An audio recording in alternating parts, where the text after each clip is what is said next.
এই Howrah bridge, Howrah Howrah Howrah Howrah bridge দিয়ে গড়ে প্রতিদিন 1 লক্ষ যানবাহন এবং 1.5 লক্ষ পথচারী চলাচল করে। এত যানবাহন এবং পথচারী চলাচলের কারণে এটিকে বিশ্বের সবচেয়ে ব্যস্ততম ক্যান্টিলিভার সেতু হিসেবে পরিচিতি দিয়েছে। এই মল্লিক ঘাটের ফুলবাজারে এসে শুটিং করে গেছেন রণবীর কাপুর, রণবীর সিং, সাহেব আলী খান, অক্ষয় কুমার সহ আরও অনেক বলিউড সুপারস্টাররা। সেই গুন্ডে, স্পেশাল 26, বরফি, বুলেট রাজার মতো বহু সিনেমা শুটিং করা হয়েছে এই মল্লিক ঘাটের ফুলবাজারে। কি একটা ব্যাপার আছে, তুমি 3 লাখ টাকা 4 লাখ টাকা নগদ পাবে, মেয়ের বাপের ঘাড়ে বসে খাবে, হবে না? Hello lovely friend, welcome back to my channel. It's Asaduzzaman Babu. Let's get started new another blog video. Right now আমরা আছি ধর্মতলা বাস স্ট্যান্ড এবং আজকে আমরা দেখব নাটবল্টু ছাড়াই নির্মিত হাওড়া ব্রিজ, যা হুগলি নদীর ওপর নির্মিত একটি ক্যান্টিলিভার ব্রিজ। তো চলুন দেখে আসি সেই নাটবল্টু ছাড়াই নির্মিত হাওড়া ব্রিজ। Let's go. এই ধর্মতলা হচ্ছে কলকাতার প্রাণ এবং একটি ব্যস্ত বাণিজ্যিক এলাকা, যা কলকাতা শহরের ইতিহাসের সাথে ওতপ্রোতভাবে জড়িত। এই যে আমরা যে বাস স্ট্যান্ডটা দেখতে পাচ্ছি, এখান থেকে আমরা পুরো কলকাতার বাস পেয়ে যাব। এই সেই ধর্মতলা। এখন এখান থেকে আমরা যাব হাওড়ার দিকে।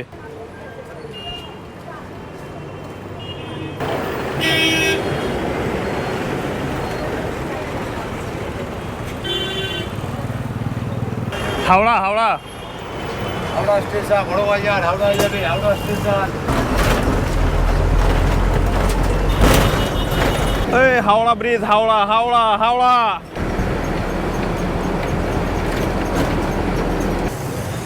এই হচ্ছে সেই হাওড়া ব্রিজ। এই হাওড়া ব্রিজের নির্মাণ কাজ শুরু হয় 1936 সালে আর নির্মাণ কাজ শেষ হয় 1942 সালে।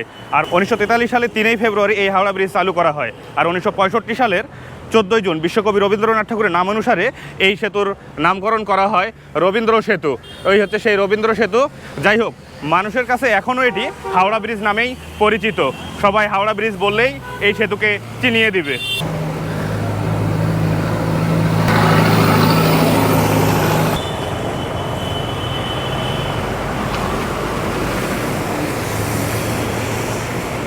এই সেতু তৈরি করা হয়েছে ইস্পাত দিয়ে, যার দৈর্ঘ্য 705 মিটার আর প্রস্থ 21.6 মিটার। আর দুই পাশে এই 4.6 মিটার করে দুটো ফুটপথ রয়েছে। আর আমরা এই যে ব্রিজটা যে দেখতে পাচ্ছি, এর উচ্চতা 82 মিটার। আর এই হচ্ছে সেই গঙ্গা নদী।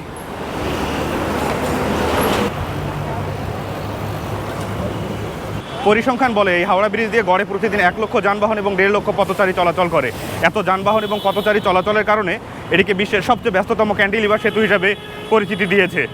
দেখুন এখানকার ব্যস্ততা, এখানকার মানুষ। সবচেয়ে গুরুত্বপূর্ণ একটা বিষয়, এই সেতু পারাপার হতে কিন্তু কোনো টোলের প্রয়োজন পড়ে না, মানে সবাই ফ্রি এই সেতু পার হচ্ছে।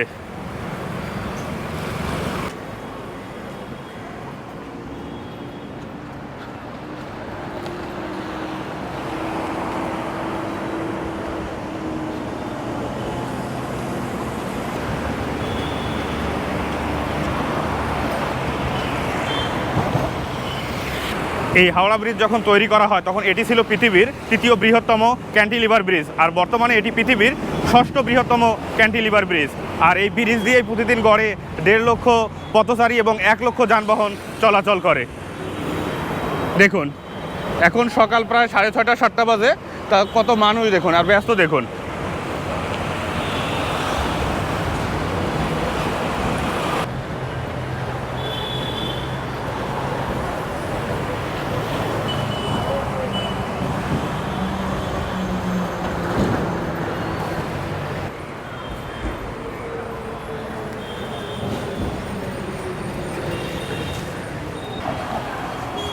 ব্রিজের পাশে ফলমূলের দোকান। কিছুক্ষণ আগেও আমরা ছিলাম কলকাতায়, আর ব্রিজটা পার হয়ে আমরা চলে এলাম হাওড়ায়। এই হচ্ছে সেই হাওড়া রেলওয়ে স্টেশন, ব্যস্ততম রেলওয়ে স্টেশন। আর এখন আমরা আর ওইদিকে যাব না, এখন আমরা যাব গঙ্গা পার হয়ে এশিয়ার সবচেয়ে বড় ফুলের বাজার দেখতে। তো লেটস গো। মামা, ঘাটে যাওয়া যাবে? এই হচ্ছে সেই গঙ্গার ঘাট। এখন সকাল 7টা। সকাল 7টায় কত মানুষ এখানে স্নান করতেছে। ইতিহাস তৈরি করা গঙ্গার নিচ দিয়ে যে মেট্রো চলাচল, সেটা বর্তমান এখান দিয়েই চলতেছে। এর ঠিক 30 মিটার নিচ দিয়েই, মানে এই হাওড়া ব্রিজের 30 মিটার নিচ দিয়েই মেট্রো চলাচল করতেছে, যা গঙ্গার নিচে 520 মিটার দীর্ঘ। এখন আমরা ওই পার যাব, মানে গঙ্গার ওই পার যাব এশিয়ার সবচেয়ে বড় ফুলের বাজার দেখতে। ওই পার যাব, নৌকা পাবো কোন জায়গায়? হ্যাঁ, ওই ঘাট থেকে যায় লঞ্চ ঘাট। ওই হাওড়া স্টেশনের সামনেই আছে লঞ্চ ঘাট, সেখান থেকে পাওয়া যাবে গঙ্গার ওই পারে যাওয়ার ট্রলার। কি জোড়া 400? হাওড়া স্টেশনের সামনে প্যান বিক্রি হচ্ছে জোড়া 400। এটি হচ্ছে ভারতবর্ষের সবচেয়ে ব্যস্ততম রেলওয়ে স্টেশন, আর এরই সামনে হচ্ছে সেই ঘাট। এই হচ্ছে সেই ঘাট, বিনা টিকিটে জেটিতে প্রবেশ করবেন না। খুলবে কখন? এখন বাজে 7:14 আর ঘাট খুলবে 8টার দিকে, এখনো অনেক সময়। এই হচ্ছে হাওড়া ব্রিজ, আর হাওড়া ব্রিজের ঠিক পাশেই গঙ্গার ধারেই এই মল্লিক ঘাটেই হচ্ছে এশিয়া মহাদেশের সবচেয়ে বড় ফুলের বাজার। এখন এই ফুলের বাজার আপনাদের ঘুরে ঘুরে দেখাবো, তো চলুন যাওয়া যাক। এখন 8টা পার হয়ে গেছে, এই জন্য বাজারে ভিড় কম। ফুলের নাম কি এটা? জারবেরা। এই ফুল দেখেছিলাম গদখালিতে, মানে যশোরের গদখালিতে এই ফুল চাষ করা হয়। মন খারাপ কে? হ্যাঁ, কি ভাবেন এত মন খারাপ কে? কি এই ফুল আপনার বিক্রি হয়নি? বিক্রি হবে, বিক্রি হবে।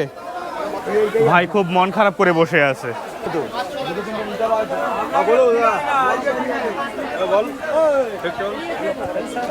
কত? এই মল্লিক ঘাটের ফুল বাজারে এসে শুটিং করে গেছেন রণবীর কাপুর, রণবীর সিং, সাহেব আলী খান, অক্ষয় কুমার সহ আরও অনেক বলিউড সুপারস্টাররা। সেই গুন্ডে, স্পেশাল 26, বরফি, বুলেট রাজার মতো বহু সিনেমা শুটিং করা হয়েছে এই মল্লিক ঘাটের ফুল বাজারে।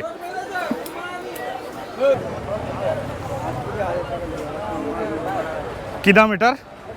250 টাকা। 250 টাকা, 2.5-3 কেজি হবে।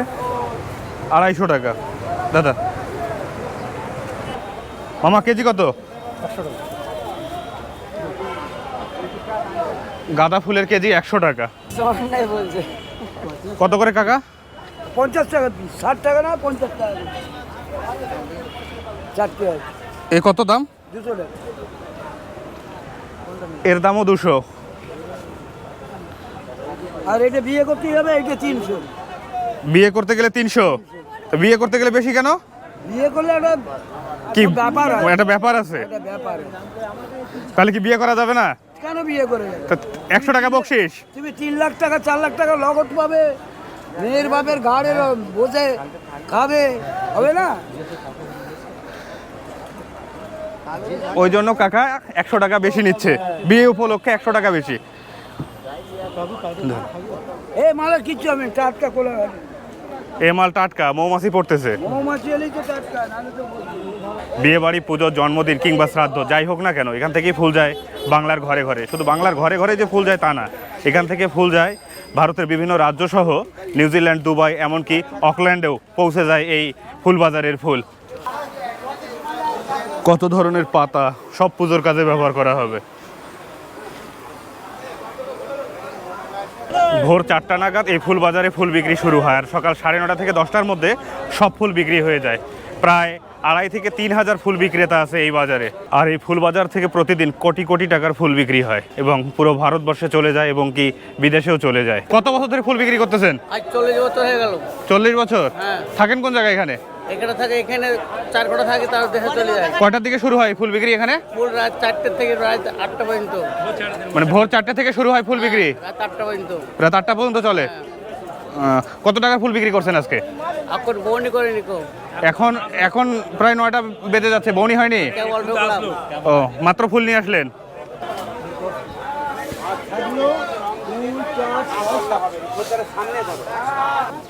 দাম কি? 40 টাকা। কয়টা আছে? 50 টাকা। 50টা গোলাপ ফুলের দাম 40 টাকা। এদিকে কত? 30 টাকা। এখানে 30 টাকা। কোথাও 50, কোথাও 30। 20 টাকা শো, তুলুন না, 20 টাকা শো গোলাপ। 100 গোলাপের দাম 20 টাকা 100 গোলাপের দাম 20 টাকা মাত্র। 100 পিস নিয়ে যান, 20 টাকা। 100 পিস 20 টাকা। আচ্ছা, সবকে বলুন এখানে আসতে, বাইরে নিবেনি, নিলেই সব ফেসে যাবে। আচ্ছা না দাদা শুধু 20 টাকা অনলি দাম লগন নেই বলে তাই 100 গোলাপ নিলে 40 টাকা 20 টাকা বান্ডেল 20 টাকা বান্ডেল 100 গোলাপ 40 টাকা এক বান্ডেল 20 টাকা এক বান্ডেল 20 টাকা মিথ্যা কথা বলা আচ্ছা ঠিক আছে, ভালো থাকেন। বন্ধুরা আজকের মতো এই ভিডিওটা এখানেই শেষ করছি। নেক্সট ভিডিও দেখার আমন্ত্রণ থাকলো। আর এই ভিডিওটা যদি আমার ভালো লাগে তাহলে অবশ্যই চ্যানেলটি সাবস্ক্রাইব করবেন, পাশে একটা বেল বাটন আছে অবশ্যই সেটা ক্লিক করবেন। সবাই ভালো থাকবেন, সুস্থ থাকবেন, আল্লাহ হাফেজ।